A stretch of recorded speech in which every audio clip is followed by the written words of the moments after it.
السلام علیکم ورحمۃ اللہ وبرکاتہ۔ شروع کرتا ہوں اللہ کے نام سے جو بڑا ہی حکمت والا نہایت رحم والا ہے۔ سلامتی ہو پیارے نبی صلی اللہ علیہ وسلم پر، ان کی آل پر اور تمام امت پر۔ آج کا جو موضوع ہے وہ موضوع ہے کہ مسلمانوں میں اتفاق کیوں نہیں رہا، مسلمانوں میں اتنی بڑی جماعت ہونے کے باوجود جو ہے اتفاق کیوں نہیں رہا۔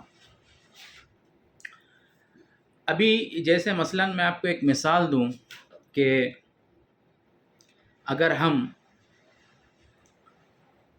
1980 اور 90 کے ایک پیریڈ کو اگر ہم یاد کریں تو ایک مثال لے لیجئے، ایک گھر ہے، اچھا سا گھر بنا ہوا ہے، جن کے پاس کار ہے یا ٹو ویلر ہے یا جو بھی ہے، اور ان کی گیٹ ہے۔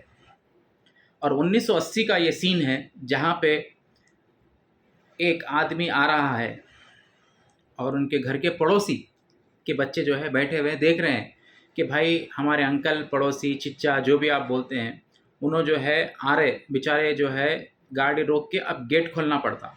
تو بچے کیا کرتے ہیں دیکھ کے کہ جلدی جلدی آ کے ان کو تکلیف نہیں ہونا بول کے گیٹ کھول دیتے تاکہ آپ گاڑی بنا روکے اندر لے کے جا سکے۔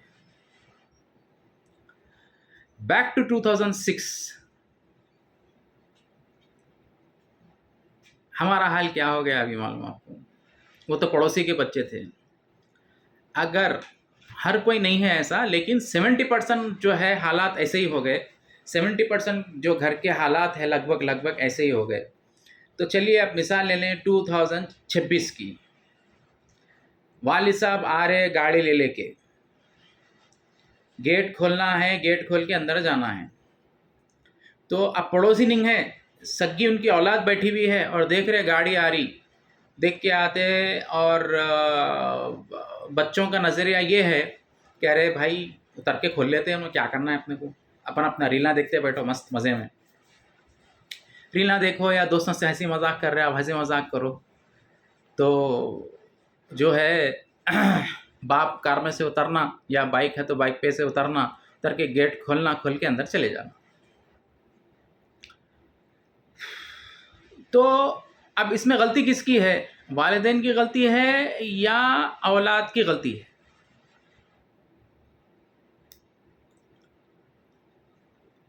میں تو بولوں گا 50-50، دونوں کی غلطی ہے۔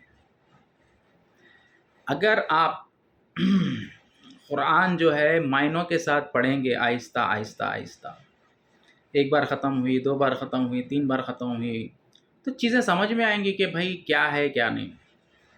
آج کا جو ماحول ہے نا، خالی گیو اینڈ ٹیک بنا دیے، پیسہ دو پیسہ لو۔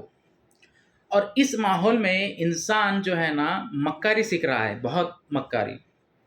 اب قرآن کے ذریعے اس چیز کو اگر ہم سمجھیں اور سمجھنے کی کوشش کریں تو جو ہے قرآن میں جو ہے بنی اسرائیل کے اوپر قرآن میں کئی جگہ جو ہے اس کا ذکر ہے، کئی جگہ ذکر ہے اس کے بارے میں کہ اللہ سبحانہ وتعالیٰ جو ہے بنی اسرائیل کو ہفتے کے دن مچھی پکڑنے کے لیے منع کرتے ہیں۔ اور اللہ سبحانہ وتعالیٰ کی آزمائش یہ ہوتی ہے کہ ہفتے کے دن ہی جو ہے نا مچھیاں بہت سارے کنارے کے پاس آ جاتی ہیں، اور خالی دنوں میں اتنی مچھیاں نہیں آتی۔ تو یہ اللہ سبحانہ وتعالیٰ کی آزمائش ہے۔ تو کچھ ہوشیاری کرنے والے یہ ہوشیاری کرتے ہیں کہ گڑھے کھود کے جو ہے نا اس کے اندر مچھلی کے جالے ڈال دیتے تاکہ مچھلیاں اس کے اندر اٹک جانا، اور پھر اتوار کے دن وہ لوگ جا کے نکال لینا۔ تو کچھ لوگوں نے دیکھا کہ یہ لوگ جو ہے نا ہوشیاری کر رہے، اللہ سبحانہ وتعالیٰ کے ساتھ ہوشیاری کر رہے، اس کے احکام کے ساتھ ہوشیاری کر رہے۔ تو کچھ لوگ جا کے نصیحت کرے کہ یہ جو تم کر رہے ہو یہ غلط ہے، تم ایسا مت کرو۔ تو جو مچھی ہفتے کے دن جالے ڈال کے اتوار کے دن پکڑ رہے تھے، ان لوگوں سے کہا گیا کہ بھائی ہم تو جو ہے اللہ کے حکم کا اور اس کی وعدہ خلافی تو نہیں کر رہے، تو پھر آپ ہمارے کو کیوں روک رہے؟ تو پھر کچھ وقت کے بعد جو ہے اللہ کا عذاب آیا ان کو، جو ہے نا اللہ سبحانہ و تعالیٰ نے کہا کہ تم بندر اور ذلیل ہو جاؤ، اور وہ بندر ہو گئے۔ تو اس واقعے کا جو ہے قرآن میں 2-3 جگہ، میرے خیال سے 3-4 جگہ اس کا ذکر ہے۔ ایک مکمل جو ذکر ہے وہ ہے 7ویں سورہ میں، سورہ عرفات میں شاید، اور سورہ بقرہ میں ہے، سلسلے وار ذکر ہے۔ تو اسی طرح سے 4-5 جگہ اس کا ذکر ہے۔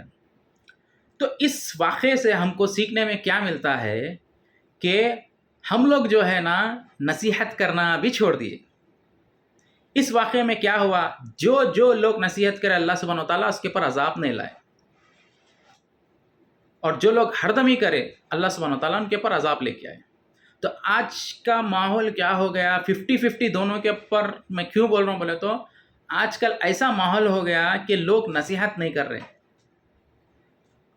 پہلے کا ماحول تھا، اگر گھر میں، اگر بستی میں اگر کسی کے گھر میں خوشی ہے تو ایسا لگتا تھا کہ پوری بستی میں خوشی ہے۔ اگر کسی بستی کے اندر غم ہوتا تو ایسا لگتا تھا کہ ارے پورے بستی میں غم ہے۔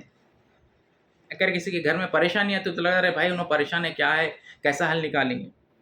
آج کا ماحول یہ ہو گیا کہ پڑوسی مر کے سڑ کے جب تک کہ وہ نہیں آئی پتہ نہیں چل رہا کہ ارے ان کا یہ حال ہو گیا بولے۔ تو اس کے ذمہ دار کون ہیں؟ اس کے ذمہ دار ہم ہیں کہ ہم لوگ جو ماں باپ ہیں بچوں کو نصیحت کرنا وہ کر دے رہے۔ پڑھائی کے اوپر ہے بس، بچے کب اٹھنا، 8:30 کو اسکول ہے تو 8 بجے اٹھنا۔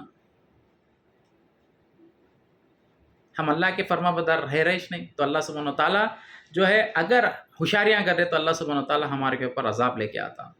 اس میں 2 نصیحتیں ہیں ہمارے لیے۔ ایک تو یہ ہے کہ جو آدمی غلط کر رہا آپ اس کو نصیحت کرو، جیسا اللہ سبحانہ و تعالیٰ، اللہ کے رسول صلی اللہ علیہ وسلم نے فرمایا ایمان کے 3 درجے ہیں کہ آپ کے سامنے اگر کچھ غلط ہو رہا، اگر آپ اس کو ہاتھ سے روک سکتے ہیں تو روکو، نہیں روک سکتے تو کم سے کم منہ سے بولو۔ اور تیسرا درجہ ایمان کا یہ ہے جو بدتر درجہ ہے، کم سے کم آپ اس کو دل میں برا سمجھو کہ آپ اور آپ کے ماحول میں جو ہے نا یہ چیز نہ آ جائے۔ تو ایک دوسرے کو بھائی نصیحت دیتے رہیے، ایک دوسرے کا خیال کریے۔ اور اللہ سبحانہ و تعالیٰ نے بتایا مومن کا آئینہ ہے۔ آئینہ کیا دکھاتا آپ کو؟ آپ کے عیب دکھاتا، ارے آپ کے بال خراب ہے، بال صحیح کر لو۔ اچھا داڑھی بہت بڑھ گئی ہے، ذرا داڑھی صحیح نہیں ہے، صحیح کر لو۔ اچھا منہ پہ دھبا لگا ہوا ہے کہیں، ارے اینک کے اوپر دھبا لگا ہوا ہے کہیں، اینک صاف کر لو، دھبا صاف کر لو۔ تو آئینہ آپ کے عیب دکھاتا تاکہ آپ اچھے دکھیں، اس چیز کو آپ سدھاریں اور اچھے دکھیں۔ تو اللہ کے رسول صلی اللہ علیہ وسلم کا کہنا ہے کہ مومن کا آئینہ ہے۔ تو ایک دوسرے کا آئینہ بنیے۔ اللہ سبحانہ و تعالیٰ جو ہے ہم سب کو کہنے سننے سے زیادہ عمل کی توفیق عطا فرمائے۔ اب ہمارے جو آنے والی قوم ہیں، جو بچے ہیں جو 5 6 سال 7 سال کے ہیں، ان کے اوپر محنت کرنے کی ضرورت ہے تاکہ یہ سدھرے اور آنے والی پیڑھی کو سدھاریں۔ وہی ماحول پھر سے لے کے آئے جو مسجدوں کو جانے کا، صبح فجر کے بعد جو ہے مسجدوں کو جاتے تھے، عربی پڑھتے تھے، عربی پڑھنے کے بعد جو ہے حدیثیں یاد کرتے تھے، حدیثیں یاد کرنے کے بعد جو ہے اسکول کو جایا کرتے تھے۔ تو دین اور دنیا دونوں ملتی تھی۔ ہم تو ایسے ہی پڑھے، ایسے ہی بڑے ہوئے، اس لیے جو ہے نا یہ دنیا داری وغیرہ وغیرہ کا ہمارے اوپر اتنا اثر نہیں ہے۔ ہماری جو پیڑھی تھی ان کے اوپر لوگوں کا خیال کرنا، لوگوں کو عزت دینا، لوگوں سے ایک دوسرے کے کام میں آنا۔ میری بھی اگر عمر بڑی ہے، اگر میں ٹھہرے ہوا ہوں، اگر میرا بیٹا آ رہا تو دھوپ میں آ رہا بھائی انہیں چلو میں اس کے لیے گیٹ کھول دوں، یہ میرے لیے بھی ایک چیز ہے کرنا، فرض نہیں ہے لیکن یہ ہے کرنا۔ انسانیت اور اللہ مطلب اسلام یہی سکھاتا کہ ایک دوسرے کے کام میں آؤ۔ لیکن ماحول آج کل ایسا ہو گیا کہ اگر آپ پڑوسی کے بچے کو کام بول دیے تو انہیں آپ کو ایسا دیکھتا جیسے کہ بھائی ہمارے کو کیا فقیر سمجھ رہے آپ ہمارا کام بولنے کا۔ تو خیر اللہ سبحانہ و تعالیٰ ہم سب میں جو ہے محبت اتفاق پیدا کرے، ایک دوسرے کی پریشانی میں جو ہے ہم ایک دوسرے کی مدد کرنے والے بنے، ایک دوسرے کی خوشی میں شامل ہونے والے بنے، وہ خوشی جو اسلام اور شریعت کے حساب سے ہو انشاءاللہ۔ جزاک اللہ خیر۔ اللہ کہنے سننے سے زیادہ ہم سب کو عمل کی توفیق عطا فرمائے۔ السلام علیکم۔